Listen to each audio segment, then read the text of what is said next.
দেবেন। কথা হচ্ছে কি ইষ্ট প্রসঙ্গ মানে মঙ্গলময় পুরুষের প্রসঙ্গ তো আমরা উনার সম্বন্ধে জানি বা কতটুকু? ঠাকুর হচ্ছে সেই অপার সমুদ্র, আমরা হয়তো তার থেকে ১ চামচ হয়তো আমরা জানতে পেরেছি কিনা, আর আমরা পরিবেশন করবোই বা তার থেকে কতটুকু। যাই হোক, চেষ্টা করছি। ভুল ভ্রান্তি হলে ধরিয়ে দিবেন। আর আমার অ্যাকচুয়ালি শারীরিক অবস্থাটাও ঠিক একটা ভালো না। আজকে ৩-৪ দিন থেকে এমনি তো শরীর আমার যে অবস্থা হয়েছিল আপনারা কম বেশি সকলেই জানেন। তার দয়ায় তো আজকে আমি ইষ্ট প্রসঙ্গ করতে পারছি। যে পজিশন হয়ে গেছিল আমি তো সে আসল জায়গা থেকে ঘুরে আসছি তার দয়ায়। আচার্যদেবের আশীর্বাদে, পূজনীয় অবিন্দার আশীর্বাদে। আর আপনাদের প্রতি প্রত্যেকের সেই নিষ্কাম প্রার্থনাতে আমি আবার মানে নতুন জীবন পাওয়ার মতো অবস্থা হয়েছে। লাস্ট এই ৩-৪ দিন থেকে প্রচন্ড পায়ে ব্যথা হয়েছে। মানে ব্যথার জন্য হাঁটা চলা কষ্ট হচ্ছে আরকি, এরকম ব্যথা। এদিকে পূজনীয় পূজ্যপাদ আচার্যদেবের মানে ট্রিটমেন্টে আছি। উনি যেগুলো মেডিসিন সুধাদা যে মেডিসিন দিয়েছিল সেই ওষুধগুলো খাওয়াতে প্রচন্ড ঘুম পায়। তাই শর্মিষ্ঠা আমাকে বলছিলাম যে আমাকে সকালবেলা একটু নক করার জন্য। অনেক সময়ই মানে সপ্তাহে ২-৩ দিন এরকম হয়। প্রার্থনার টাইম মানে পার হয়ে যায়, এরকম হয়ে যায়। ঘুম এত হয়। তো যাই হোক, করার তো কিছু নাই। ট্রিটমেন্ট ওষুধ খেতেই হবে। তো এখন আগের থেকে অনেকটাই ভালো আছি। কারণ অনেকেই জিজ্ঞাসা করে, এর জন্য জিনিসটা বললাম। আগের থেকে অনেকটাই ভালো আছি, কিন্তু হাতের নার্ভের প্রবলেম গুলো এখনো ঠিক হয়নি। হাতগুলো পুরা আঙ্গুলগুলো ফিঙ্গারের কাজগুলো মনে করেন ধরুন যে 50% হয়তো এখনো রিকভারি বাকি আছে, এরকম আরকি। যাই হোক, আমরা পরমপিতাকে ধরেছি এই যুগের মালিক, যুগ পুরুষোত্তম। তার মানে কি যুগ পুরুষোত্তম? এই যে যুগ পুরুষোত্তম আমরা বলি, আর ঠাকুরকে সাথে সাথে আমি কি বলি? পরম প্রেমময়। হ্যাঁ? তিনি হচ্ছে এই যে শঙ্খ চক্র গদা পদ্ম, প্রেম হবে আমাদের অস্ত্র। ঠাকুরের প্রেম হবে অস্ত্র। প্রেম দিয়েই কিন্তু ঠাকুর আজকে সারা বিশ্বকে জয় করেছে।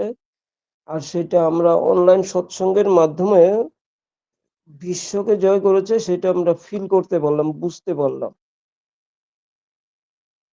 তা ঠাকুর এই যে যুগ পুরুষোত্তম বলে, যে এই যে যুগের উপরে বেস করে, ভিত্তি করে তিনি আমাদেরকে বিধান দিয়েছেন। আমরা যেই যুগে আছি, ধরুন আগেরকার দিনে যে যুদ্ধ হতো কিভাবে? সে ঢাল তরোয়াল দিয়ে যুদ্ধ হতো, তীর ধনুক দিয়ে যুদ্ধ হতো, এই অগ্নিবাণ, এই ব্রহ্মাস্ত্র, এই ধরনের সব তীর ধনুক দিয়ে যুদ্ধ হতো, ঢাল তরোয়াল দিয়ে যুদ্ধ হতো। এখন আমরা যে জেনারেশনে আছি, এখানে হচ্ছে রিমোটে যুদ্ধ হয়। একটা মানুষ, এক ব্যক্তি বসে আছে এক দেশে, সেইখান থেকে রিমোট দিয়ে আরেক দেশে মিসাইল ছাড়ছে। আমাদের ইন্ডিয়া পাকিস্তান যে কিছুদিন আগে যে সিন্দুর অপারেশন হলো ইন্ডিয়া থেকে, সেই রিমোটে সব কাজ করে করে পাকিস্তানের ১২ বাজিয়ে দিয়েছে উগ্রপন্থীদের। তো ওই যে রিমোটের জামানা, ওই যে অ্যাটমিক বোমা, এইবার যদি ঢাল নিয়ে বসে থাকি, কি হবে?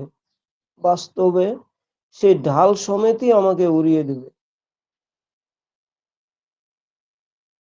যদি অ্যাটমিক বোমার এগেনস্টে আমি ঢাল নিয়ে যেরকম তরোয়াল দিয়ে যুদ্ধ করলে কি করে, যে ঢালটা দিয়ে সেই তরোয়ালটাকে আটকায় যেন সে তার গায়ে আঘাত না লাগে। এইবার যদি অ্যাটমিক বোমা ছাড়ে, সেইখানে যদি নরমাল বোমাই ছাড়লো আর আমি ঢাল নিয়ে বসে আছি, তাহলে কি আমি বাঁচতে পারবো? পারবো না। আমরা তখন আমাদের কি করতে হবে? সেই অ্যাটমিক বোমার যেটা প্রতিরোধ করার যে সিস্টেম, সেই করতে হবে। আর সেই সিস্টেমটাই হচ্ছে আমাদের এই আমাদের যে নাম, পুরুষোত্তম পরম প্রেমময় শ্রী ঠাকুরের বলছেন যে সৎ নাম নিয়ে আসছে, সেই সৎ নামের ভাইব্রেশন হচ্ছে এইরকম যে আমার ইউনিটটা তো অ্যাকুরেট জানা নেই, যে এরকম কেষ্টদা জিজ্ঞেস করছিল ঠাকুর যে ওই অ্যাটমিক বোমা কত ইউনিটের, কত মনে হয় 14 না 16 এরকম কিছু ইউনিট বলছিল। ঠাকুর তখন বললেন তবে তো আর চিন্তাই নাই, আমি যেই নাম দিয়ে গেলাম সেটা 18 স্তরের নাম।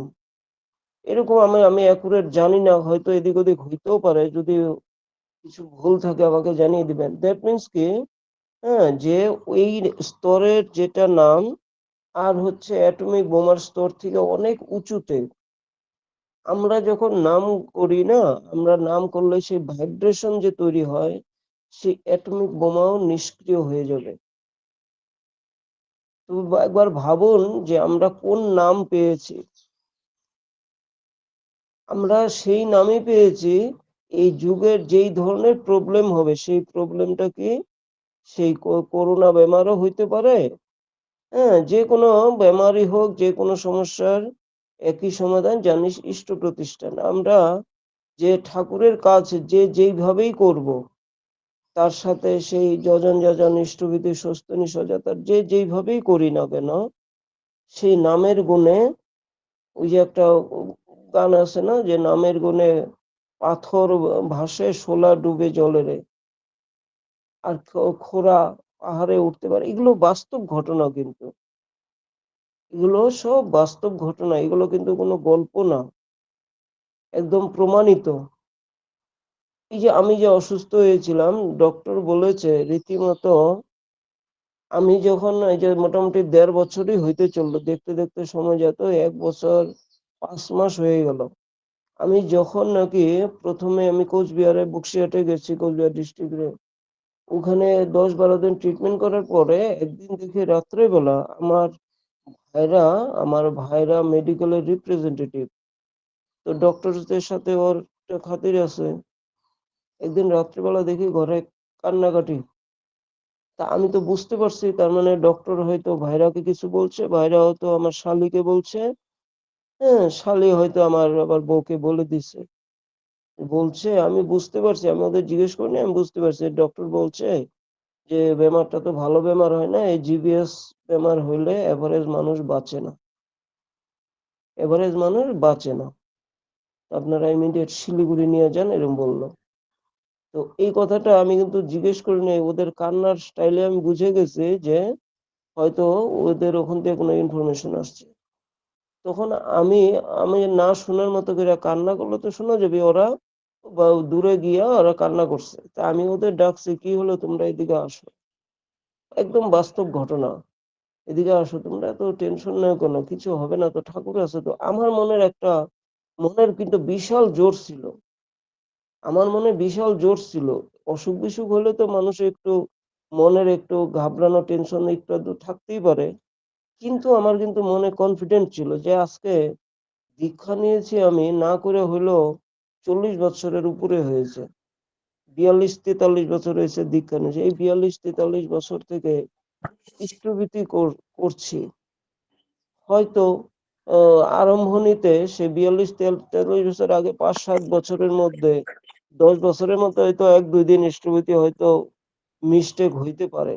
লাস্ট তো মোটামুটি 25-30 বছরের মধ্যে তো একদিনও ইষ্টভীতি মিস হয় নাই, প্রশ্নই নাই। ওই সময় তো ছোট ছিলাম, হয়তো কোনোদিন ভুলে গেছি, এরকম কিছু হতে পারে।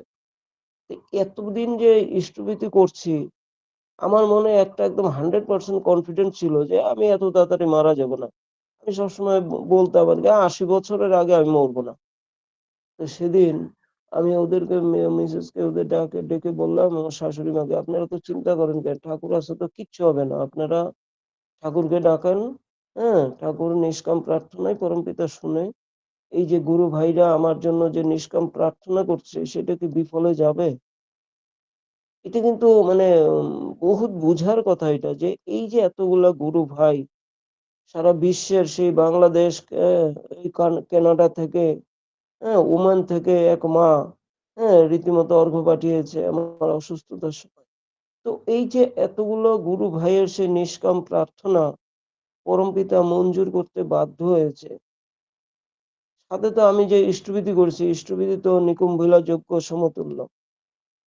সেই ইষ্টভীতি করা মানুষের অপমৃত্যু হয় না তো। মানুষের বার্ধক্যজনিত বয়স হলে মারা যাবে, এটা তো প্রত্যেকটা মানুষই মারা যায়, দেহ রাখে। ঠাকুরের পুরুষোত্তম যারা তারাও দেহ রাখে সময় হলে। মানুষ তো একদিন মানব রূপে আসলে চলে যাইতে হবে, এটা তো আলাদা কথা। কিন্তু আমার মনের একটা বিশাল কনফিডেন্স ছিল। আমি কিন্তু আপনারা কে কতটুকু বিশ্বাস করবেন জানি না। আমি অসুস্থ সিরিয়াস অবস্থায় কিন্তু আমি কিন্তু মানে আমি একটু রঙ্গ তামাশা করা মানুষ তো, হ্যাঁ, আমি একটু রসিক মানুষ। হ্যাঁ, যারা আমার সাথে কথাবার্তা বলে তারা সবাই কম বেশি জানে। খুব আমি মানে করি আরকি। মজা করে কথা বলি। আমি অসুস্থতার সময় আমাকে বউ কয়েকদিন আমাকে গালি দিছে। হ্যাঁ? তোমার এরকম অসুস্থ তাও তোমার রঙ্গ কমে না, তামাশা কমে না। আমি বলি দেখো আমি যদি এখন অসুখ হইছি দেখা আমি যদি মন মেরা বইসা থাকি, মন খারাপ কইরা বইসা থাকি, তাহলে কি আমার অসুখ তাড়াতাড়ি ভালো হবে?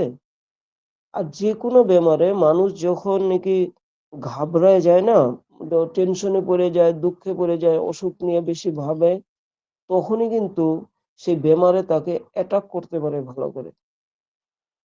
আর যে টেনশন না নেয়, আমাকে যখন হসপিটালে শিলিগুড়ি হসপিটাল ছিলাম, লাস্ট যে আন্ডারে ডক্টর বিকাশ দা বিকাশ সিং, বিকাশ সিং যে ট্রিটমেন্ট করেছে, উনি আমাকে একদিন বলছে আমার পিঠের মধ্যে হাত দিয়ে থাপড় দিয়ে বলছে, "আপ বহুত স্ট্রং হ্যায়।" তার মানে আমি বহুত স্ট্রং আছি বলতেছে। তো কেন বলছে? উনি ফিল করছে তো যে এরকম মানুষটার এরকম সিরিয়াস বেমার হয়ে গেছে। whereas উনি আমার সাথে নরমাল মানুষের মতো কথা বলে। সারাদিন ইষ্ট প্রসঙ্গ মোবাইলে অনলাইনে সৎসঙ্গগুলো জয়েন করতাম, ইষ্ট প্রসঙ্গ শুনতাম। হ্যাঁ? উনি বলে যে, "আপ টিভি দেখতা না?" আমি বলে, "টিভি দেখে নাকি?" জিজ্ঞাসা করছে। আমি বলছি, "না, আমি সৎসঙ্গরে সারাদিন যাই আমার। সৎসঙ্গ করি। টিভি দেখার মানে মানসিকতাটা নাই। সৎসঙ্গ শুনি।" তো কথাটা হচ্ছে কি আমাদের ওই যে করাগুলোও কিন্তু আবার অনেক ধরনের আছে। যেরকম আমার নিজের কিছুটা করা থাকবে। আমার বাবা-মায়েরও কিছু করার ছিল কিন্তু। আমার বাবা-মায়েরও কিন্তু করার ছিল সেই কিছুটাও আমি পেয়েছি। যেন বাবার সম্পত্তি থাকলে তার সন্তান-সন্ততির সম্পত্তি পায়। তদ্রূপ বাবা-মার যদি কিছু কর্ম ভালো থাকে সেই কর্মও কিন্তু সন্তান-সন্ততি পায়। গুরু ভাইদের সাথে যখন ডিলিংস ভালো থাকে তখন কি হয় গুরু ভাইরা তার জন্য কিন্তু হ্যাঁ, মানে ডিলিংস ভালো কি যখন নাকি কেউর জন্য কেউ প্রার্থনা করে আরেকজনে বইলা দেওয়া আর যখন নাকি মনের থিকা সেই টানের থিকা হ্যাঁ টানের থিকা যখন নাকি সেই প্রার্থনা করে এই দুটার মধ্যে একটা ডিফারেন্স থাকে কিন্তু সেই নিষ্কাম প্রার্থনা হ্যাঁ সবাই বললেও না যেন নিষ্কাম প্রার্থনা করো এইটা আর ভালোবাসার টানে যে স্বামী স্ত্রীর মধ্যে যে ভালোবাসা আচার্যদেব সবসময় বলেন না বউ আমাকে ভালোবাসে না আমি তাকে ভালোবাসি এটাই হচ্ছে প্রকৃত ভালোবাসা সেই যে টান সে টানে যখন নাকি মানুষ আমার প্রতি যে ভালোবাসার টানে যখন নাকি নিষ্কাম প্রার্থনা করেছে সেটা কিন্তু ঠাকুর শুনতে তখন মঞ্জুর করতে বাধ্য হয় তো ওর জন্যই আমাদের এই যে ডিপি ওয়ার্কস করা যজন যাজন ইষ্টভীতি করা হ্যাঁ ইষ্টমুখর যাজন মুখর হয়ে থাকা আমাদের চেষ্টা করতে লাগে আমি তো পারি না অতটা বইলা লাভ নাই আর ওর জন্য না সত্যি কথা ইষ্ট প্রসঙ্গ আমি এখন বেশি করতে চাই না তার কারণ হচ্ছে কি এক নম্বর তো শারীরিক অসুস্থ তার থেকে কি মানসিক ভাবে আমি করি না আর বড় বড় ইষ্ট প্রসঙ্গে ডায়লগ দিলাম লেকচার মারলাম একদম আমি ভালো পাই না আমি না কইরা যে বলবো একদম পারি না আমার খুব দুঃখ লাগে আর মনে ব্যথাও পাই যে ঠাকুরকে আমি ঠকাচ্ছি নাকি ঠাকুরকে তো আমি ঠকাতে পারবো না তো আমি নিজেকেই ঠকাচ্ছি আমি করতেছি না আর বড় বড় ডায়লগ দিলাম এই জন্য না ইষ্ট প্রসঙ্গ আমার বেশি করতেও ইচ্ছা করে না কারণ ঠাকুরের বলাই আছে যে ওই মুখে যেন ব্যবহারে নাই সেই শিক্ষার মুখে চাই তার মানে ব্যবহারে যদি না করি আর মুখে মুখে বললাম কি লাভ হবে তথাপি আমাদের আবার বলতেও লাগে কারণ বলতেও আবার আমাদের পরিবর্তন হয় বলতে বলতে আমাদের পরিবর্তন হয় আমাদের সেই গ্রন্থি মোচন বলেন কিংবা এই যে একটা ইংরেজিতে কথা আছে না a rolling stone gathers no moss তেমনি যে পাথরটা সবসময় রোলিং হইতে থাকে, যেরকম ইউজ হইতে থাকে, সেটার মধ্যে কিন্তু শ্যাওলা জন্মায় না। তদ্রূপ যেই লোহাটা কাজের মধ্যে ব্যস্ত থাকে, সের মধ্যেও কিন্তু মামর ধরে না, মানে জং মরিচা ধরে না, জং ধরে না, সেইটার মধ্যে জং ধরে যেটা পড়ে থাকে। তাই আমাদের কিন্তু এই প্রতিনিয়ত যজন যজন ইষ্টবিধি সস্তনি সজাতা সদাচার এগুলো আমাদের কন্টিনিউ, যে যেরকম পারে কন্টিনিউ করে যেতে হয়। কালকে কিন্তু এরকমই হইলো আমার। আমার ওই যে পায়ে প্রচন্ড ব্যথা, হ্যাঁ, রাত্রেবেলা বিকালবেলা ব্যথার ওষুধ খেলাম, পেন কিলার খেলাম বাধ্য হয়ে, তারপরেও ব্যথা আছে। তারপরে সৎসঙ্গ ছিল রাত্রে, আমাদের এখানে একজন মাধ্যমিকে খুব ভালো রেজাল্ট করেছে, সৎসঙ্গ দিয়েছে। তখন আমার শরীরে মানসিক ভাবে, মানে শরীরে যে অবস্থা, ইচ্ছা নাই। পর মুহূর্তে চিন্তা করলাম যে না, সৎসঙ্গ গেলে একটু মনের খোরাক হবে, কারণ সৎসঙ্গ ঠিক মতো যেতে পারি না। তারপরে গেলাম, রাত্রিবেলা 10টার দিকে আসলাম। যাওয়াতে কিন্তু আমার বেশ একটু ভীষণ ভালো লাগছে।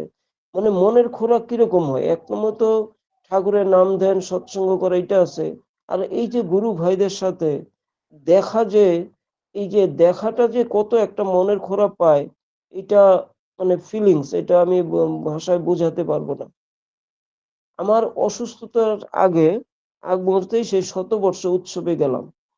শতবর্ষ উৎসবে মানে কি, আমি কি বলবো, মানে ইষ্ট প্রসঙ্গ বলতে গেলে তার দয়া লীলা, আমি লাস্ট প্রচুর তো সারা জনম পেয়েই গেছি, লাস্ট যে এই যে 1-1.5 বছরে যা যা পেলাম, এগুলা বললে আমার মানে কয়েক ঘন্টা লেগে যাবে। আমি যে মানে আরম্ভণিতে যখন নাকি অসুস্থ হই, তার আগ মুহূর্তে ছিল আমাদের শতবর্ষ উৎসব, তার আগে ছিল আগমনী উৎসব, তার আগে ছিল হোলি উৎসব। আমি উৎসবগুলো না উপভোগ করতে পারি না মেয়ের পড়াশোনার জন্য।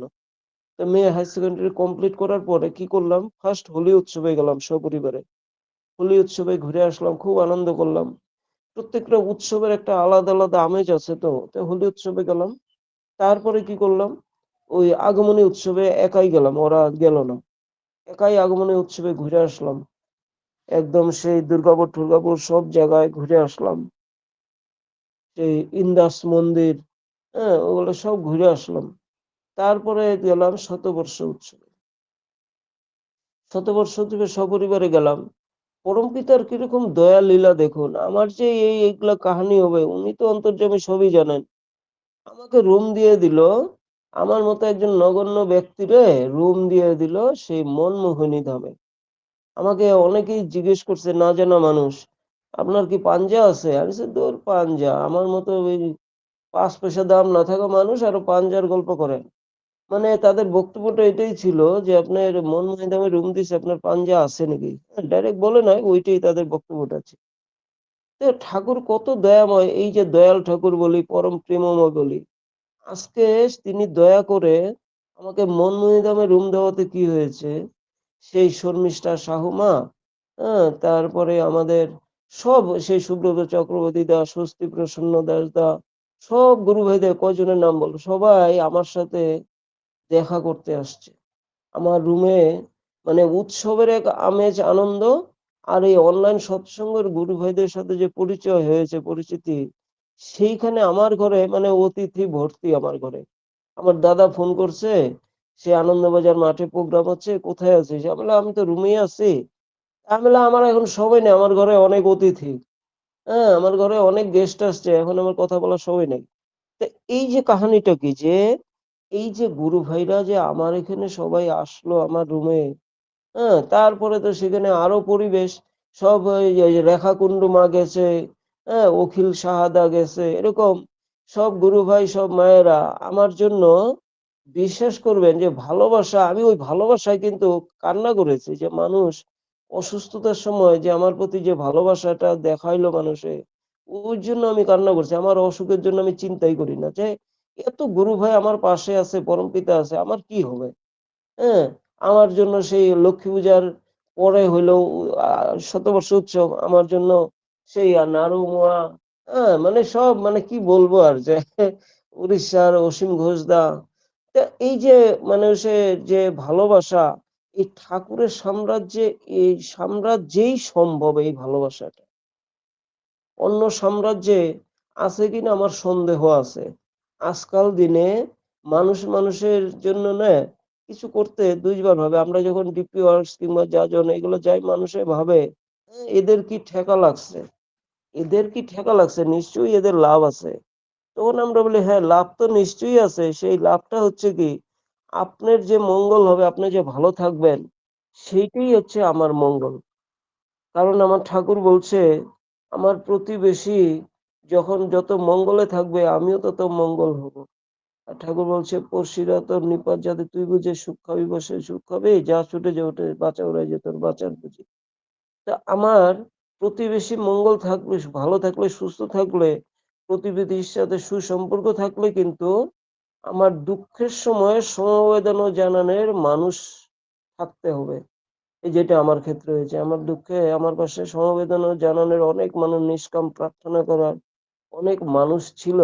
আর ওর জন্যই কিন্তু আমি এই যে কম সময়ের মধ্যে ফিরে আসছি, সুস্থ তো হয়েছি। যে এই যে হাঁটাচলা করাটা, হ্যাঁ, অনেক প্যারালাইজড পেশেন্ট আছে না, তাদের ওয়ান সাইড প্যারালাইজড হয়।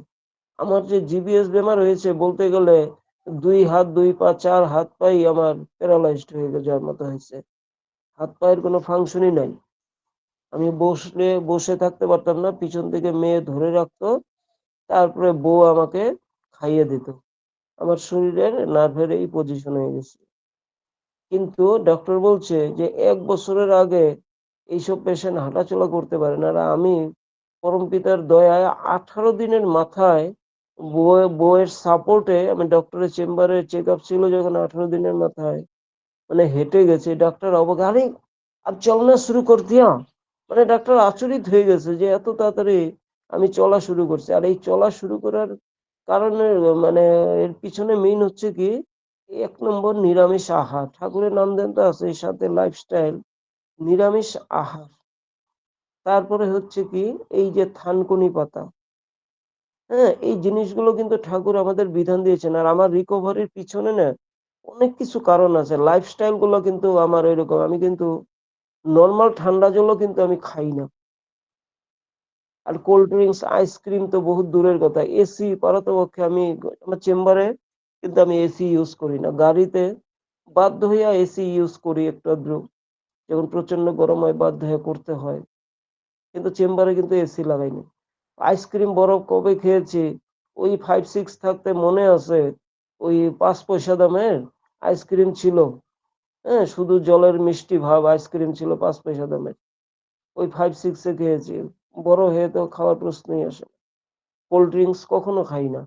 এই যে লাইফস্টাইল, আর ওই নরমাল জল যেটা আছে সেই জলটাকে গুনগুনা, উষ্ণ উষ্ণ কুসুম কুসুম গরম জল।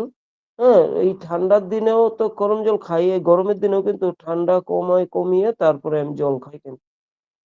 তো এই স্নান করাও কিন্তু সেম। আমি কিন্তু গরমের দিনে গরম জলে স্নান করি, মাথায় ঠান্ডা জল দিই। আর শরীরে কিন্তু এই গরমের দিনেও কিন্তু আমি ডাইরেক্ট ঠান্ডা জলে স্নান করি না।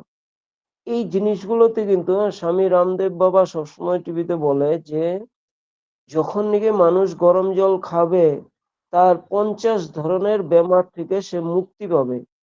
এইবার যদি আইসক্রিম খায়, ঠান্ডা খায়, তাহলে কি হবে একবার ভাবুন তো।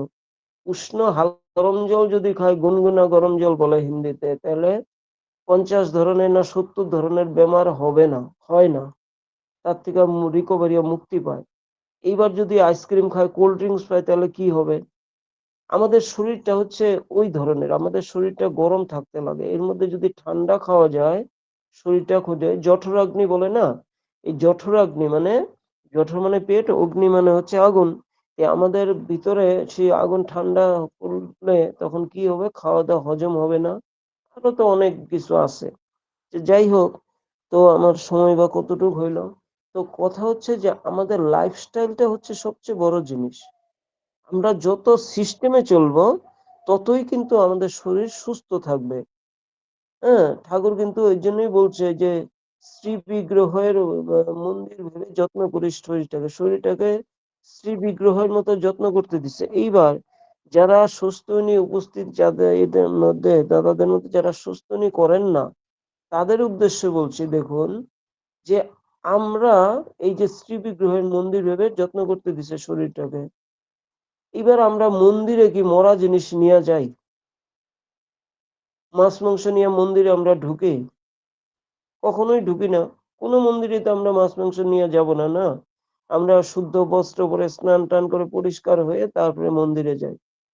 এইবার যদি মরা জিনিস আমার ভিতরে ঢোকাই, তাহলে আমার ওইটা কি শ্রীমন্দির হবে, শ্রী বিগ্রহের মতো হবে?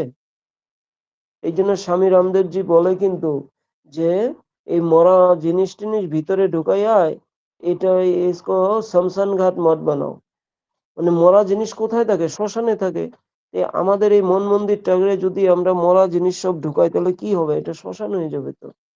সেখানে তো ঠাকুর বাস করতে পারবে না। এই যে নরই নারায়ণ যত্র জীব তত্র শিব আমরা সবাই বলি, কিন্তু আমরা যদি বাস্তবে ওই ভিতরে যদি সেই মরা জিনিস যদি ঢুকাই, সেটা তো শ্মশান হয়ে যাবে, সেখানে তো আর ঠাকুর বাস করবে না। সব ভূত প্রেত, শ্মশানে কি থাকে? ভূত প্রেত থাকে। তাই আমরা যারা নাকি স্বস্তি নিমন্ত্র গ্রহণ করি নাই, তাদেরকে আমার বিনম্র ভাবে অনুরোধ, আপনারা স্বস্তি নিমন্ত্রণ গ্রহণ করার চেষ্টা করুন। চেষ্টা করলেই হয়, কিচ্ছু না। চেষ্টা করলেই হয়, এটা হচ্ছে সবচেয়ে বড় কথা। তো যাই হোক, আমার আবার কয়টা সময় দিল আমি তো খেয়াল করলাম না, টাইমটা ভুলে গেলাম। আমরা সব কথার এক কথা আমি যতটুকুন বুঝি, যে ঠাকুরকে নিয়ে থাকবো, আমার সুখে দুঃখে সবকিছুতেই আমার সাথী হচ্ছে ঠাকুর। যাবো যখন আসছি কেউ সাথে আসে না, যখন যাব কেউ সাথে যাবে না। গেলে সেই আমার ইষ্ট কাজ, ইষ্ট সৎ নাম, এগুলোই আমার সাথে যাবে। ওই যে আমি লাস্টে একটা গল্প বলে আমি শেষ করছি, যে মানে এক পয়সাওয়ালা মানুষ, হ্যাঁ, হঠাৎ মনে পড়ে এগুলো প্রসঙ্গে, এটা বলে আমি শেষ করলাম। এক পয়সাওয়ালা মানুষ, সে বলতেছিল যে এক সাধুকে, যে আমি মানে স্বর্গে যাইতে চাই, অনেক করোড় করোড় টাকার মালিক, স্বর্গে আমি টাকা পয়সা নিয়ে স্বর্গে যেতে চাই, ওখানে গিয়ে আমি এনজয় করব। স্বর্গে টাকা পয়সা নিয়ে ঘুরবে, এনজয় করবে। এদিকে কিন্তু এই যে মানে ইষ্ট কাজ সে কিছু করে না। তখনই বলল, এটা সম্ভব, কিন্তু এটা সিস্টেম আছে। টাকা পয়সা নিয়ে স্বর্গে আপনি যাইতে পারবেন, কিন্তু এটা সিস্টেম আছে। সিস্টেমটা কিরকম? তখন বলছে, যখন নাকি আপনি আমেরিকাতে যান, তখনকে ইন্ডিয়ার নোট গুলা আপনি নিয়ে যান ইন্ডিয়া আমেরিকাতে? বলে কি না। তাহলে কি নিয়ে যান? কারেন্সিটা। কয় কারেন্সিটা যখন আমি যাই, তখন কারেন্সিটা বর্ডারে কি হয়, আমাদের চেঞ্জ করে দেয়। আমি ইন্ডিয়ান টাকা ইন্ডিয়ান রুপি দিলে ডলার দিয়ে দেয়। ওই দুবাইতে গেলে চেঞ্জ করি, এমন জায়গায় চেঞ্জ করি, টাকাটা চেঞ্জ করতে হয়। আমাদের যে এই যে কারেন্সিটা যখন নাকি আমরা বিদেশে যাই চেঞ্জ করতে হয়, তখন বলছে যে তদ্রূপ আপনি যখন স্বর্গে যাবেন, স্বর্গে এই কারেন্সিটা চলে না। তখন বলছে কোন কারেন্সিটা চলে? স্বর্গের কারেন্সিটা চেঞ্জ করার জন্য আপনাকে কি করতে হবে? ওই যে ইষ্ট কাজ করতে হবে, নারায়ণ সেবা করতে হবে, দিন দুঃখীর দান করতে হবে, হ্যাঁ, মানুষের যজন যজন ইষ্টভীতি করতে হবে। এইগুলো যখন যত করবেন, তখন আপনার এই যে টাকা পয়সাটা, কারেন্সিটা, ওইখানের যে কারেন্সি, সেই কারেন্সিটা আপনার তৈরি হয়ে যাবে। দ্যাট মিনস আমরা যখন নাকি সেই ইষ্ট কাজ করবো, তখনই কিন্তু আমরা স্বর্গে যাওয়ার অধিকার পাবো, কিংবা আমাদের সেই কারেন্সি চেঞ্জ পূর্ণ সঞ্চয় যেটাকে বলে, সেটি হবে। যাই হোক, উপস্থিত প্রত্যেকের মঙ্গল প্রার্থনা করছি পরমপিতার আতুল চরণে। সকলে ভালো থাকুন, সুস্থ থাকুন, পরমপিতার আতুল চরণে প্রার্থনা। আর ঠাকুরকে নিয়েই আনন্দে থাকুন। জয় গুরু সবাইকে।